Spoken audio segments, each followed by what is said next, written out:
Of course, I dropped my phone. So now I got to do a part 2 where I left off with the bolts. So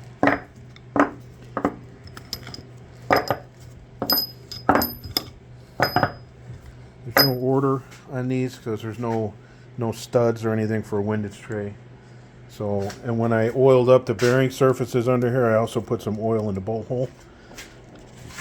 So we can just, let's see, we'll shoot this here since I only got one freaking hand.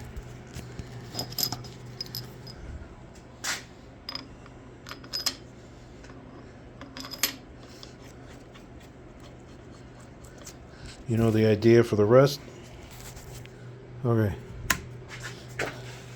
Got the bolts in there.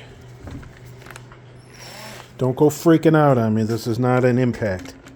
This is a drill backed off so it won't put any torque on it. This is just so it goes quicker.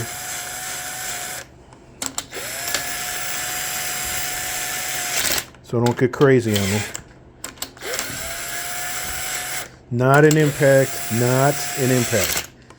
Just electric drill with the almost dead battery. Not putting a lot of pressure on there, just to speed it up. Since this was supposed to be done yesterday.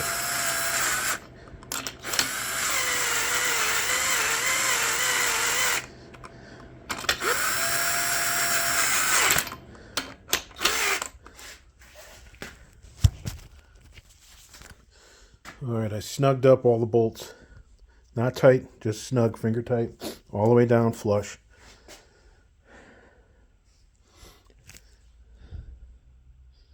Now I'm going to set the thrust. I'm not going to check it, but I'm going to set it. Alright.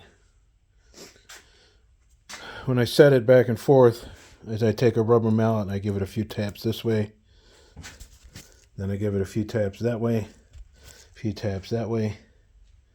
Now I'm going to torque all the bolts,